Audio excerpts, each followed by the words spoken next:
नमस्कार दोस्तों, कैसे आप लोग।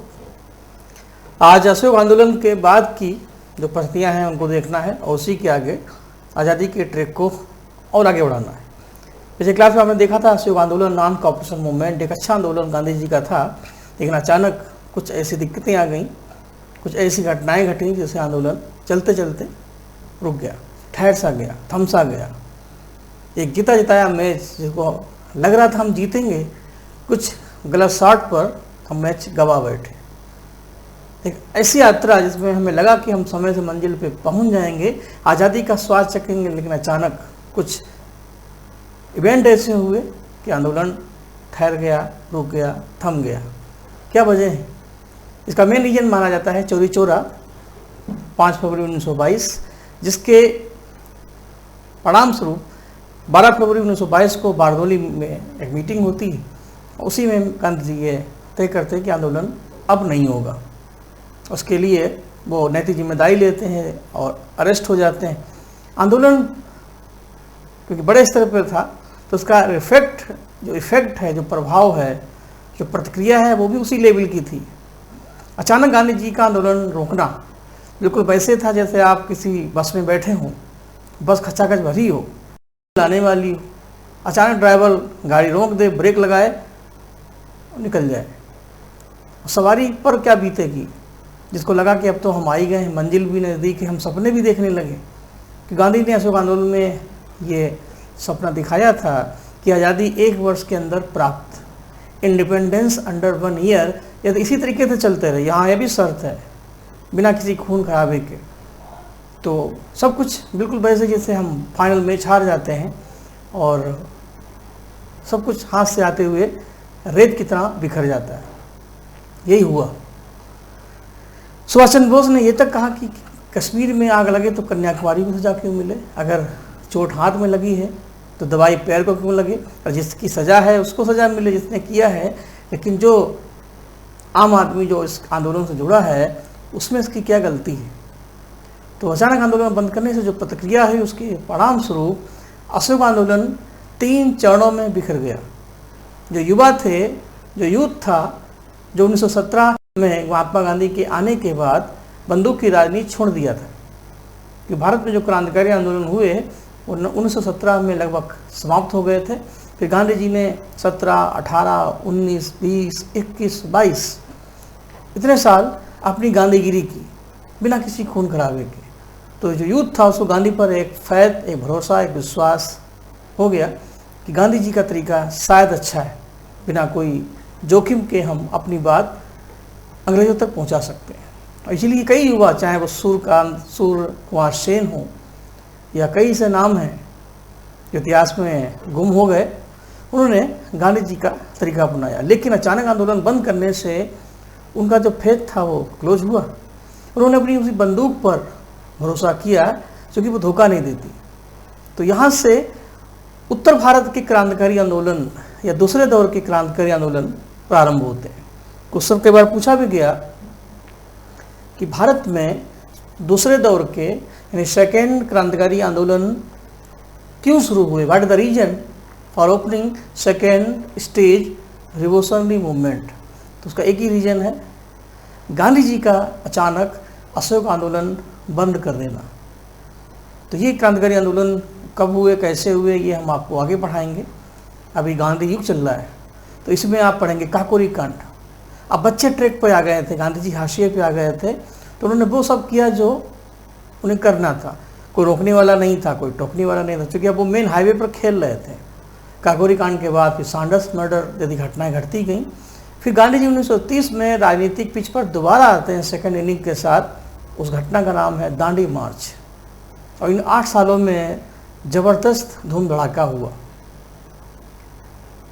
आगे बढ़ते हैं। अगला है सीनियर सिटीजन का दौर। जो सीनियर वर्ग था वो भी गांधी से नाखुश था, कांग्रेस से नाखुश था। उनको भी लगा कि अब कोई फ़ायदा नहीं, अपना अलग तरीका अपनाना पड़ेगा।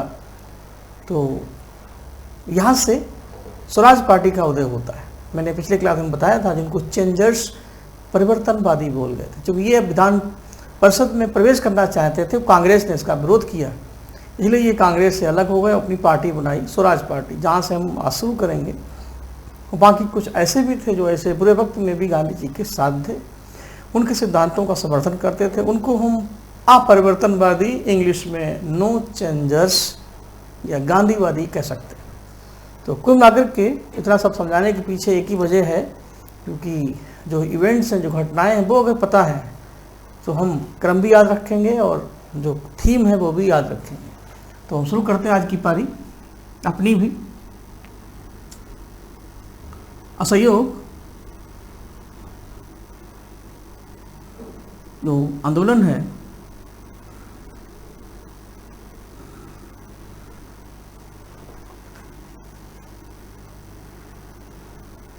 जब उसकी समाप्ति हुई, क्लोजिंग हुई, उसका प्रभाव क्या पड़ा? इफेक्ट ऑफ क्लोजिंग मूवमेंट, प्रभाव कुछ ऐसे पड़ा। 3 चरणों में प्रभाव हुआ।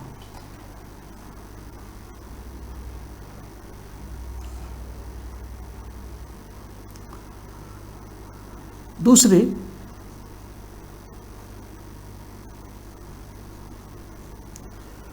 क्रांतिकारी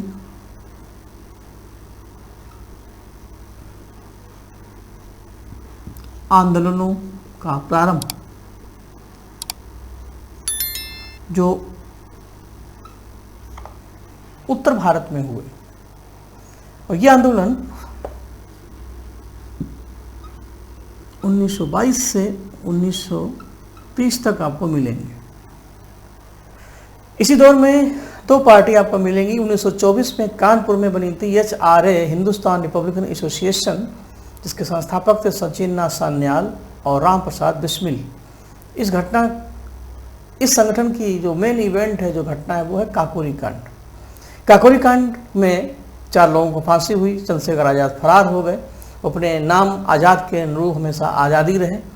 फिर आगे चल कर के उन्होंने भगत सिंह से साथ मिलकर के 1928 में दिल्ली में इसी संस्था को नया नाम दिया HRSA, Hindustan Republican sociologist association. और इस संस्था की जो मेन इवेंट है वो है सैंडर्स की हत्या और सेंट्रल असेंबली में बम फेंकना, बाद में चंद्रशेखर आज़ाद का सुसाइड करना फरवरी में, मार्च में भगत सिंह को फांसी होना। तो धीरे धीरे ये संस्था भी बिखर गई। उसके बाद महात्मा गांधी फिर राजनीति में आ गए। तो ये हुआ। दूसरा है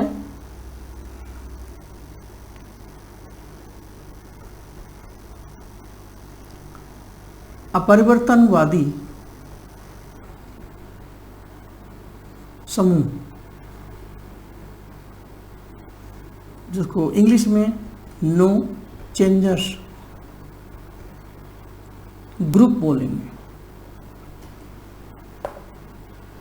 या स्वराज पार्टी का उदय। स्वराज पार्टी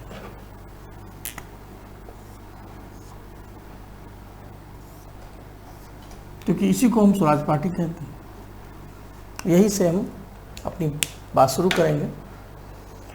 क्वेश्चन एग्जाम में आता है कि चेंजेस और नो चेंजेस ग्रुप में कौन कौन है। तो ये बात हम अभी क्लियर कर देते हैं, कौन है कौन नहीं है। तो ये वो थे जो अपने को अलग कर लिए थे। इसमें जो सदस्य हैं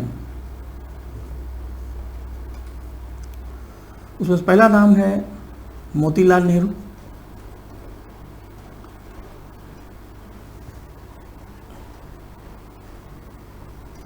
दूसरा नाम है CR दास यानी चित्तरंजन दास, और इन दोनों लोगों ने मिलकर के पार्टी का गठन किया था इलाहाबाद में 1923 में। और एक नाम और है सरदार विट्ठल भाई पटेल।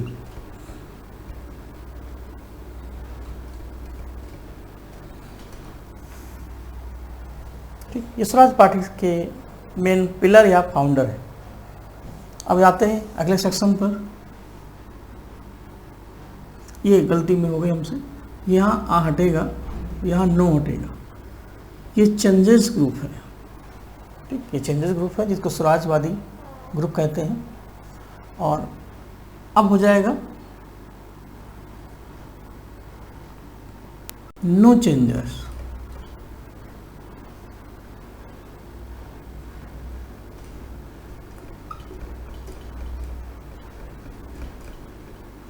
ये वो ग्रुप है जो गांधी जी के साथ हमेशा बना रहा। कुल मिलाकर के हम ये कह सकते हैं, जिस बस को गांधी जी ड्राइव कर रहे थे, अशोक आंदोलन एक्सप्रेस, अचानक चैन पुलिंग हो गई, बस बंद हो गई, गांधी जी निकल गए। तो ऐसे में सवारी धीरे धीरे बस से निकली। सबसे पहले अलग हुए यूथ, फिर सीनियर सिटीजन का हम भी निकलने, अब कोई फ़ायदा है नहीं। लेकिन उस आंदोलन में कुछ ऐसे भी लोग थे जो अंदर बैठे रहे। अंदर बैठने का मतलब है अशोक आंदोलन के बंद होने के बाद भी वो इस इंतजार में थे, एक दिन आएगा और गांधी जी आएंगे और आंदोलन को फिर दोबारा चलाएंगे। गांधी जी गलत नहीं है, गांधीवाद गलत नहीं है, हालात खराब हैं, गांधी जी नहीं खराब। जो गांधी जी के सिद्धांतों पर समर्थित रहे, अटल रहे, उन्हीं को बोलते हैं नो चेंजर्स। और वो नाम है कौन कौन से, इनको गांधीयन बोल सकते हैं, गांधीवादी समूह।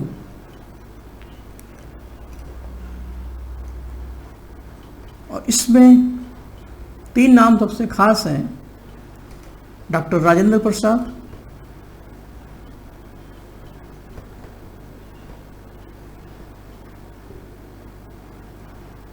CR चक्रवर्ती राजगोपालाचारी,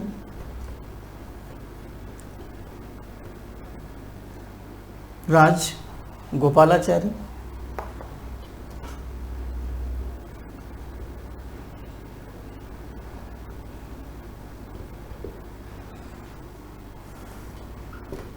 और सरदार वल्लभ भाई पटेल।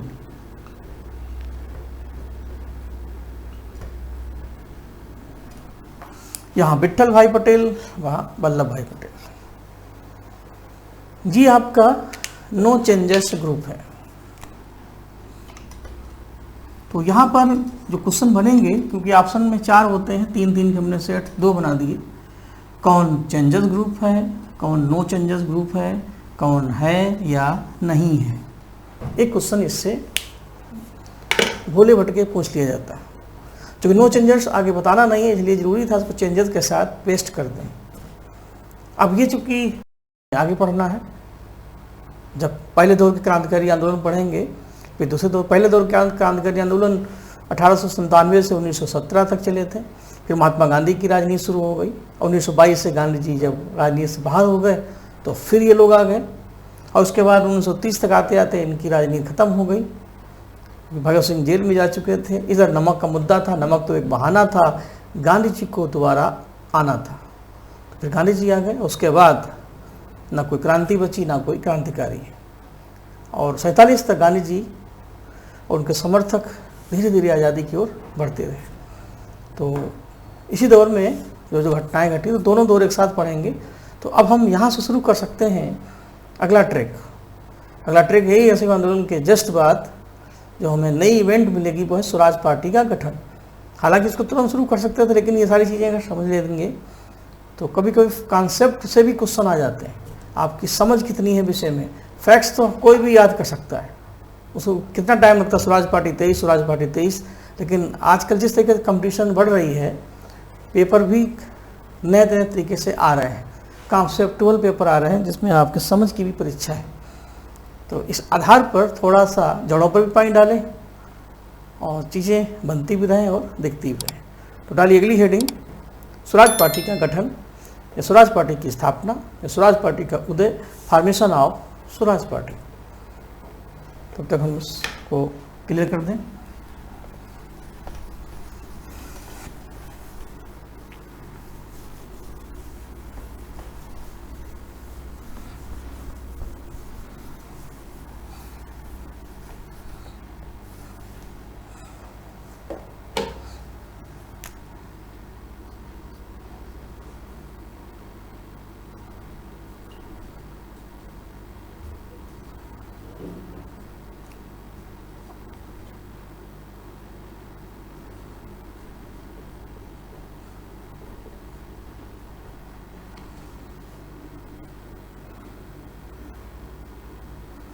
1923 1923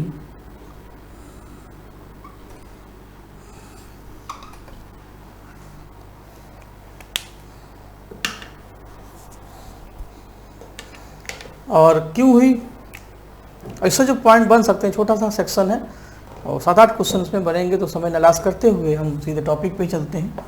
पहला पॉइंट ये रहेगा, स्वराज पार्टी की स्थापना का कारण क्या है। कारण आप चाहे तो खुद लिख सकते हैं या दिमाग में रखिए। कारण है गांधी जी का अचानक असहयोग आंदोलन को बंद करना, closing of non cooperation movement suddenly by Mahatma Gandhi. Clear है, असहयोग मूवमेंट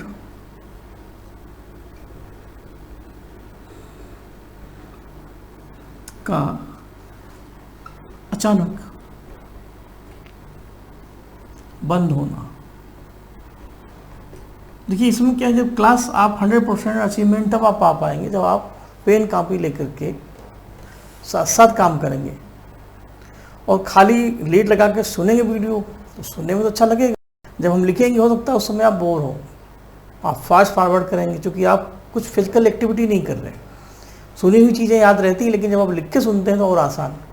तो अपने को एक जिज्ञासु मान के चले और बिल्कुल वैसे जैसे क्लास लिया जाता है, ऑफलाइन का जो परंपरागत तरीके हैं, तो आप सुनते रहेंगे, मेरे साथ लिखते रहेंगे, धीरे धीरे रे मना धीरे सब कुछ होए। एक समय आएगा जब आप कॉपी में पूरा स्ट्रगल उतर आएगा और समझने के लिए वीडियो भी रहेंगे, नोट्स भी बन जाएगा और बात और आसानी से क्लियर हो जाएगी। मेन बिंदुओं को आप कॉपी करते रहें। जो वीडियो का शेयर कर सकते हैं, लेकिन जो कॉन्सेप्ट है वो आपको ही करना है। तो ये आपका तरीका है, तो इससे ये रहेगा कि आप बने रहेंगे। और असहयोग आंदोलन का बंद कर देना। अब आगे बढ़ते हैं। स्वराज पार्टी के फाउंडर, संस्थापक, इंग्लिश में फाउंडर, तो 2 नाम आएंगे, CR Das and Motilal Nehru. Simple नाम है, आप हिंदी इंग्लिश में जैसे चाहे लिख सकते हैं। इसका स्थान यानी प्लेस इलाहाबाद। इलाहाबाद में भी जो इनका आवास है वो है स्वराज भवन। स्वराज भवन और आनंद भवन दोनों इलाहाबाद में है। इसका ईयर वर्ष 1 जनवरी 1923, यानी 22 में असहयोग आंदोलन बंद हुआ तो 23 की पहला सुबह यानी फर्स्ट डे ओपनिंग की इसकी। इसके अध्यक्ष, देखिए फाउंडर यही दोनों लोग हैं, अध्यक्ष बने थे CR दास और सेक्रेटरी मोतीलाल नेहरू। यानी आपस में ही सारी पोस्ट बांट ली है। ये संस्थापक भी हैं, CR दास इसके अध्यक्ष हैं, सचिव हैं नेहरू। CR दास के ऊपर बड़ी जिम्मेदारी थी एक नई पार्टी को खड़ा करना, और 23 में पार्टी बनी कि धीरे धीरे विधान परिषद के चुनाव में पार्टिसिपेट भी किया। और स्वराज पार्टी का परफॉर्मेंस काफ़ी अच्छा था, क्योंकि आज संसद आप देखते हैं, संसद में विपक्ष भी होता है तो सरकार के मनमाने कानून को बनने से रोकता है। विपक्ष की जवाबदेही जो होती है वो जनता के प्रति, सरकार की जवाबदेही उसके प्रति होती है। तो मनमाने कानून से रोकने के लिए एक प्रेशर होता है, और वो तब होता है जब विपक्ष अपना काम ईमानदारी से करे। ये चीज़ यहाँ पर भी है। जब संसद में, जब ब्रिटिश काउंसिल में जब कोई कानून बनता है, तो जब उसमें कोई विरोध में होगा, जब वोटिंग होगी, तो यदि भारतीय लोग ज़्यादा होंगे तो मनमाने कानून को बनाने से अंग्रेज़ों को रोका जा सकता था। तो स्वराज पार्टी का मेन यही उद्देश्य था कि विधान परिषद के निर्वाचन में प्रवेश करें, entry in legislative council by election, और उसके मेंबर बने और सदन के अंदर सरकार का विरोध करें, ना कि बाहर। क्योंकि अब जन आंदोलन नहीं हो सकता था कि पब्लिक का मोहभंग हो गया था। तो इसका एक ही तरीका था कि हम काउंसिल में जाएं, और कांग्रेस के लिए तैयार नहीं थी। यही वजह थी कि इन्होंने अपना अलग इंफ्रा तैयार किया। तो इस आधार पर अगला पॉइंट बनेगा, स्वराज पार्टी का उद्देश्य क्या है। स्वराज पार्टी का एक ही उद्देश्य है, बाय इलेक्शन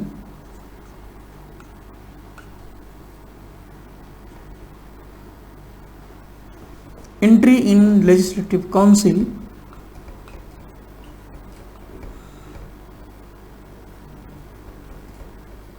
अब इलेक्शन डायरेक्ट तो उसमें होते ही नहीं थे, तो भारतीयों के लिए जो भी सीटें आरक्षित थी, तो जो भी उनका इनडायरेक्ट इलेक्शन होता था, मनोनयन होता था, विधान परिषद में प्रवेश करना। प्रवेश करने का मतलब यह नहीं कि गेट है अंदर एंट्री करना है, शब्दों पर ध्यान दें जो उसके भाव हैं। प्रवेश करना या सदस्य बनना।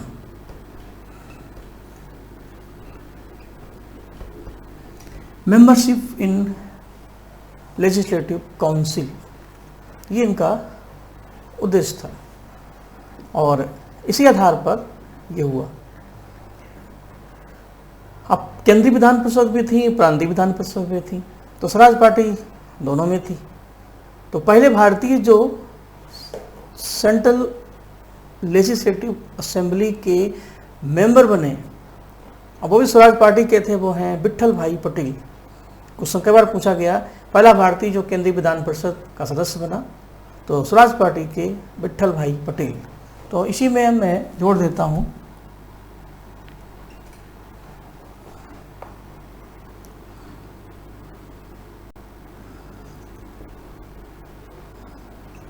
केंद्रीय विधान परिषद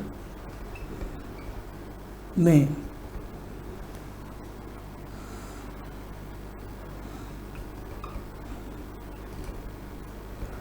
पहले भारतीय सदस्य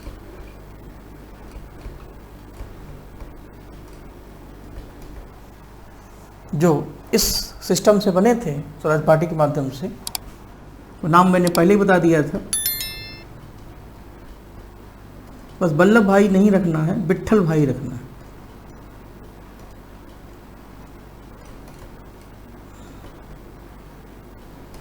ठीक। तो कुल मिलाकर के कारण था असहयोग आंदोलन का बंद होना। फाउंडर में दास और नेहरू, स्थान है इलाहाबाद, वर्ष 1 जून 1923, अध्यक्ष हैं दास, सचिव है नेहरू। उद्देश्य था विधान परिषद में एंट्री करना। लेकिन सब कुछ अच्छा किया, लेकिन बुरी नज़र लग गई। 1925 में CR दास की डेथ हो जाती है, तो पार्टी कमज़ोर पड़ जाती है। लेकिन उनकी डेथ से पहले एक छोटा सा काम इसमें और बाकी है। स्वराज पार्टी 1923 में बनी। महात्मा गांधी को 22 में अरेस्ट किया गया था, लेकिन खराब स्वास्थ्य के आधार पर वो रिहा हुए। और 1924 में कांग्रेस का अधिवेशन बेलगांव कर्नाटक में हुआ। वो गांधी जी का पहला सेशन था जिसमें पहली बार वो कांग्रेस के अध्यक्ष बने, पहली बार और आखिरी बार। उसी बेलगांव सेशन में CR दास से उनसे मुलाकात हुई, और दास और गांधी जी का मिलना था। दोनों के बीच में एक समझौता हुआ, एक एग्रीमेंट हुआ ये था कि गांधी जी ने जब असहयोग आंदोलन बंद किया तो वो तो जेल में थे, लेकिन घर बिखर गया। छोटा था, उसने अलग पार्टी बना ली। जो बच्चे थे उन्होंने बंदूक उठा ली। सीनियर थे वो गांधी गिरी करते रहे। तो गांधी जी ने बच्चों को समझाने की कोशिश की नहीं, क्योंकि वो मानेंगे नहीं और उनका तरीका अलग है। तो स्वराज पार्टी को समझाने के लिए उन्होंने दास से मुलाकात की, चूँकि वो अध्यक्ष थे, और उनको समझाया कि बेटा अब हम आओ फिर मिल जाते हैं, तुम्हारा भी दुश्मन अंग्रेज है, हमारा भी दुश्मन अंग्रेज है, तो क्यों ये अलग अलग क्यों। तो दास ने गांधी जी को एक दोहा सुनाया होगा, हम अपनी तरीके समझा रहे हैं। गांधी जी धागा प्रेम का मत तोड़ो चटकाए, टूटे से फिर न जुड़े, जुड़े तो गांठ पड़ जाए। अब गांठ पड़ चुकी है, तो अब ये धागा सुई से निकलेगा नहीं। तो इसका साफ साफ मतलब है, आप अपने तरीके से विरोध करें, हम अपने तरीके से विरोध करेंगे। दोनों लोग चाहते हैं कि आज़ादी मिले, लेकिन तरीके अलग अलग हैं। तो लेकिन जो घर में विभाजन हुआ है तो बाहर यही संदेश जाए कि हम एक हैं। अंग्रेज अगर ये जान जाएंगे दोनों अलग अलग हैं तो फिर और तोड़ने की कोशिश करेंगे। तो इसके लिए गांधी जी ने एक समझौता किया, जिसको बोलते हैं गांधी-दास पैक्ट या बेलगांव पैक्ट। इतिहास में कई पैक्ट हुए, 2-4 आप पढ़ चुके हैं, 2-4 अभी आने वाले हैं। जब ये सारे हो जाएंगे तो एक चार्ट बनाएंगे, types of pact. Lucknow pact, जिसको कांग्रेस मुस्लिम लीग पैक्ट बोलते हैं, या मजूमदार जिन्ना पैक्ट बोलते हैं। पैक्ट में एक प्लेस होगा, 2 लोग होंगे और ईयर होगा। ऐसे ही बेलगांव पैक्ट, दिल्ली पैक्ट, जिसमें जिन्ना, गांधी और इरविन थे, 1930 जो आने वाला है। और एक पैक्ट और है, वो है पूना पैक्ट, जिसमें गांधी और अम्बेडकर के बीच समझौता हुआ। तो बेलगांव अधिवेशन और गांधी-दास पैक्ट ये दोनों इंपॉर्टेंट हैं। और उसके बाद CR दास की हो जाती है मृत्यु। तो इसी में मैं ऐड कर देता हूँ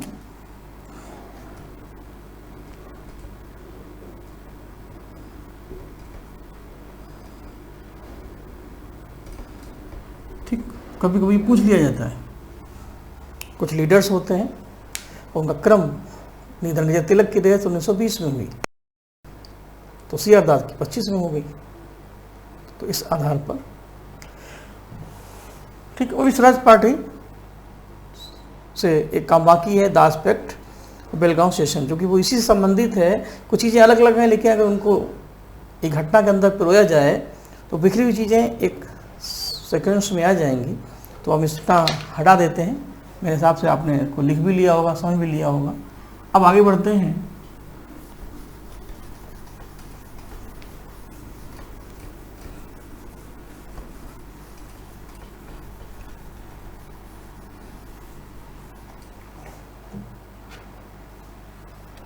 स्वराज पार्टी से संबंधित है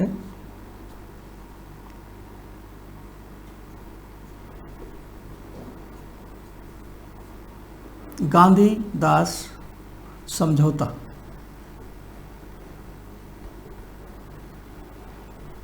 समझौते को इंग्लिश में बोलते हैं पैक्ट। ये हुआ था 1924 और इसी को बोलते हैं बेलगांव समझौता।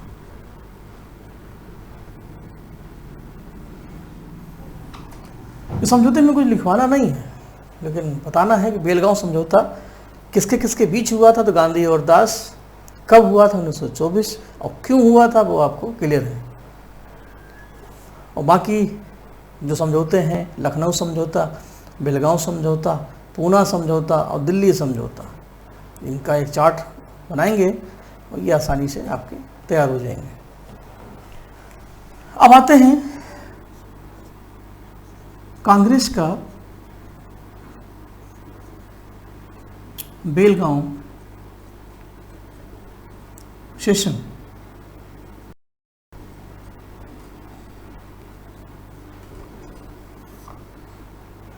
जिसका वर्ष है 24, जिसकी अध्यक्ष हैं गांधी जी।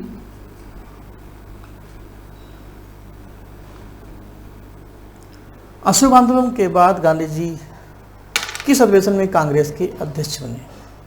और गांधी जी के बारे में यहाँ पर और जोड़ दें, इसमें पहली बार और अंतिम बार वो अध्यक्ष थे, first and last. Gandhi ji केवल एक बार अध्यक्ष बने, वो भी बेलगांव में, और इसी बेलगांव में ही ये समझौता हुआ। 2 अलग अलग इवेंट हैं जिनको एक में जोड़ने की हमने एक छोटी सी कोशिश की है। ठीक। और इस तरीके से ये आपका कंप्लीट। अब इसके आगे की कहानी क्या होगी। 1923 स्वराज पार्टी का गठन होता है। 25 में जहां CR दास की डेथ होती है, उसी 25 को ही अगस्त 1925 में काकोरी कांड हो जाता है। तो काकोरी कांड इधर होता रहता है, उसकी जांच चलती रहती है।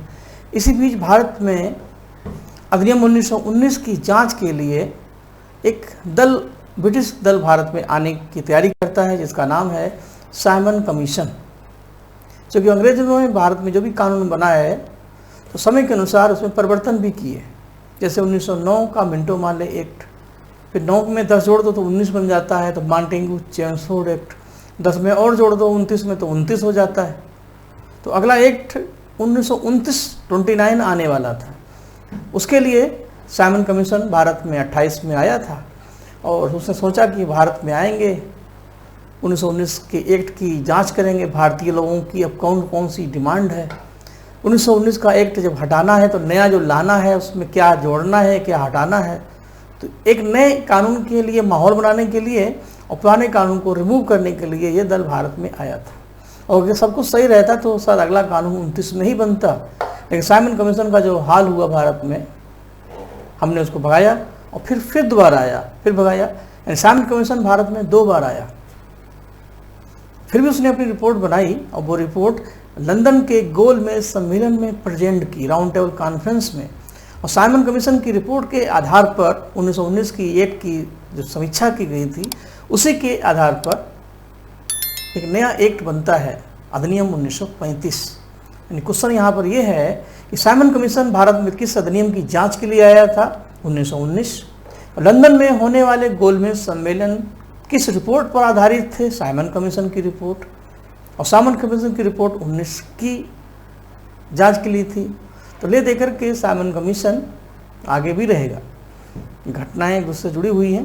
तो साइमन कमीशन हमारी अगली इवेंट हो जाएगी।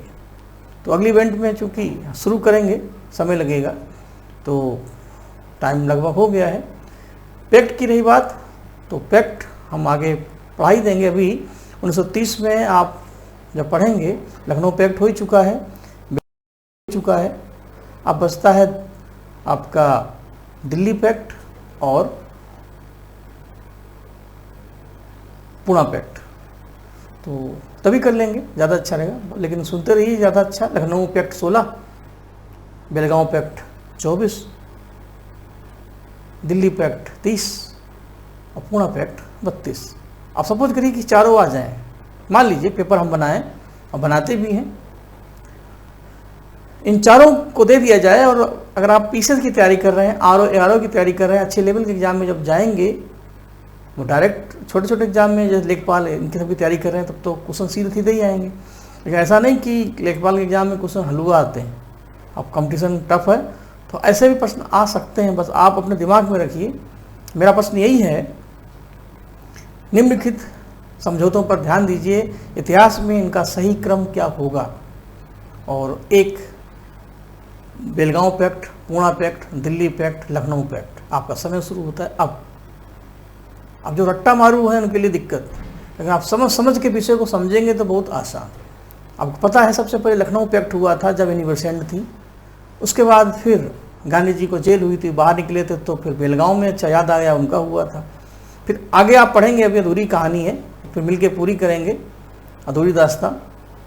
फिर नमक सत्याग्रह के बाद जब गांधी इरविन के साथ मिलेंगे दिल्ली के राष्ट्रपति भवन में, लंदन जाने से पहले, भगत सिंह की फांसी से पहले, तो होगा दिल्ली पैक्ट, जिसको गांधी इरविन पैक्ट बोलते हैं। उसके बाद गांधी जी लंदन चले जाएंगे, फिर वहाँ से लौट के आएंगे, फिर जेल में अरेस्ट हो जाएंगे, भूख हड़ताल कर देंगे। तो उनको मनाने के लिए अम्बेडकर जाते हैं 1932 में, तब Pune pact between Gandhi and Ambedkar.